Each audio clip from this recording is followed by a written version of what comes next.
These are the exact 4 meals that I ate on repeat for just under 8 weeks to lose 6 kilos. And I'm going to talk you through exactly what those meals were in this video, but I'm also going to talk you through why I ate those meals on repeat too.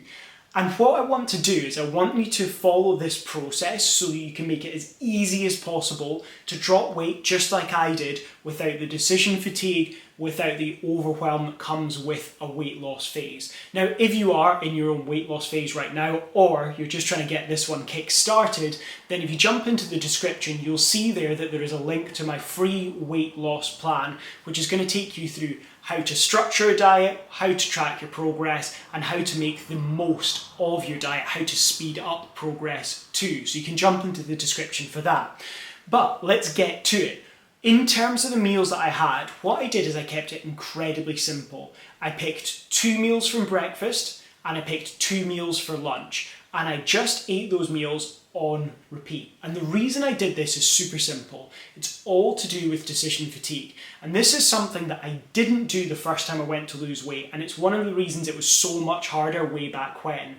And it's because I had so much decision fatigue. I would get back from a long day at work and I wasn't really sure what I was going to have, so I was trying to guess or trying to figure out what I could cook, only to go into the cupboard and realise that I didn't have half the things I actually wanted to use to cook that particular dish. And all it does is it encourages you to make poorer decisions in the moment. It also burns through quite a lot of mental energy, because after a long day, who can honestly be bothered?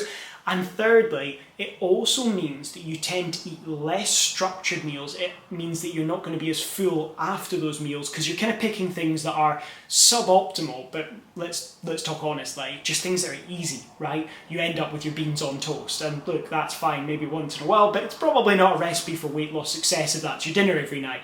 So what we want to do is we want to strip out that decision fatigue. And this is something I see with clients all the time that they find incredibly helpful, is even if we just start with breakfast, I give myself 2 options. Option 1 is a high protein smoothie, and option 2 is a protein yogurt bowl. And it's really, really simple. When it comes to the protein smoothie, all it is a little bit of oat milk. I can't drink normal milk, but normal milk is absolutely fine.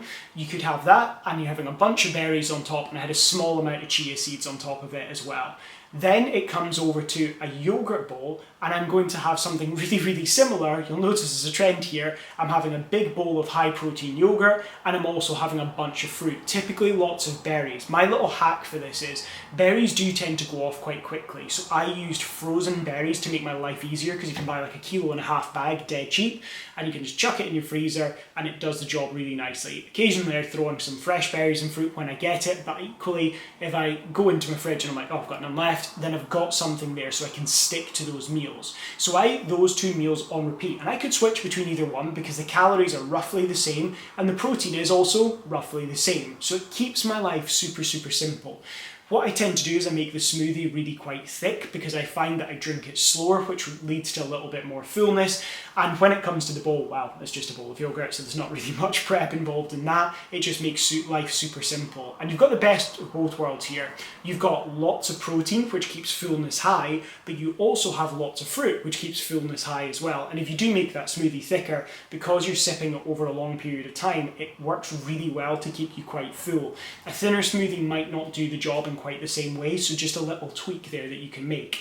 Then when it came to lunches, I had 2 dishes I'm rotating between. So I've gone from fajitas, which is really simple, just chicken fajitas, and then I also have just something like a chicken pesto pasta. That works really well for me. I'll actually be honest on this one. Every so often I change up the sauce in this, so I say it's a chicken pesto pasta, but actually sometimes it was just like a chicken and tomato stirring sauce instead. But they're the same dish practically, and it gave me a little bit more variety and flavour.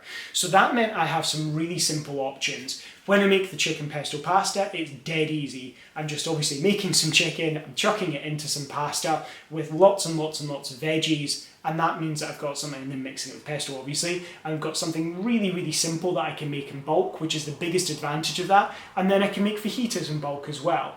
But my top tip for either dish is this, is I made sure to stuff them full of veggies. There's no point of just having like chicken fajitas and really all it is chicken and cheese. That is not going to do the job in your wrap, that's not going to fill you up. The more veggies you can put into those wraps, the more filling it becomes.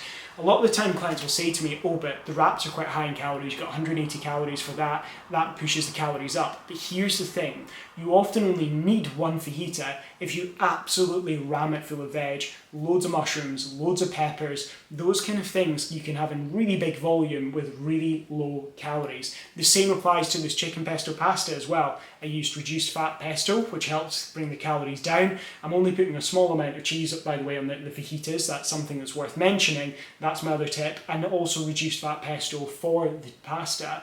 And what I do there is I keep it really, really simple. I try and keep a nice high ratio of chicken in it, so the protein's nice and high. There's not so much pasta in it, but there's still a decent amount. And then there's tons of veggies as well. Absolutely loads. So I come away from that breakfast and from that lunch absolutely stuffed. Whether I have the smoothie and the pasta, or whether I have the yogurt bowl and I have the fajitas, I'm coming away from those two meals really full. Now you'll notice that that only accounts for breakfast and lunch, and that's deliberate, because what I wanted to do is I wanted to keep my calories relatively low for breakfast, relatively low for lunch, but super, super filling, so that I have more flexibility for when it comes to dinner, because dinner's a sociable meal. I might actually be eating that with someone, whereas I don't typically eat my breakfast or lunch with anyone else. I work from home, so I'm not going to be eating it with anyone else at all. It doesn't matter to me. It doesn't need to be a big meal or anything like that. It can be super simple.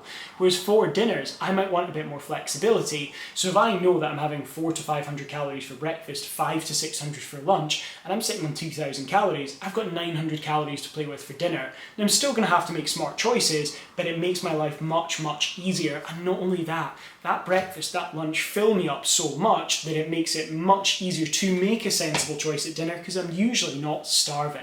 So that's why I do that, and it takes away all the decision making. It strips it all out from early in the day. Then the only meal that you're having to decide on is dinner. And even then, I would suggest having some repetitive meals, some regulars in there. But equally, the good thing is because you're not using all this mental energy when you get out of bed to figure out what to have for lunch, you tend to find that you've got a little bit more mental energy for dinner.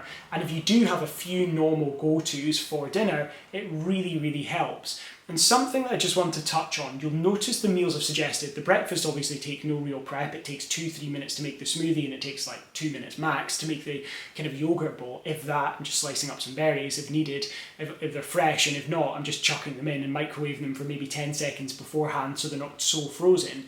That's it, there's no prep. For lunches, I'm cooking both of those, but you'll notice that I can make 3 days worth in one go, and it's no hassle at all. Both those dishes take me, 15 minutes to make? And that means I've got 3-4 portions from each one. Typically what's going to happen is I'm usually going to share one of those meals. Someone's going to have a portion of that, right? So my partner's going to have a portion of that, but the other 3 portions I'll typically have across my lunches. So it makes life super simple. Minimal prep time, minimal decision fatigue, and it makes fat loss really bloody easy, because it's just a wake up, eat the same meals on repeat, have a bit of flexibility at dinner, and that also is more likely to give me some more flexibility for the weekends, because it keeps my calories fairly low during the week. So hopefully that helps simplify down your weight loss. And again, if you are struggling a bit with weight loss right now, then just jump into the description. You will see the link to my free weight loss guide, and that's going to take you through everything you need to know, from how to track your weight loss progress properly with daily weigh-ins, with progress photos, how to structure it, how to set a calorie target, all that good stuff that allows you to actually make some bloody progress finally. You can just grab that for free. And if you are trying to speed up your weight loss progress in general, then this video talks about exactly what I would do to speed up my weight loss in a fat loss phase. And you can watch that right here.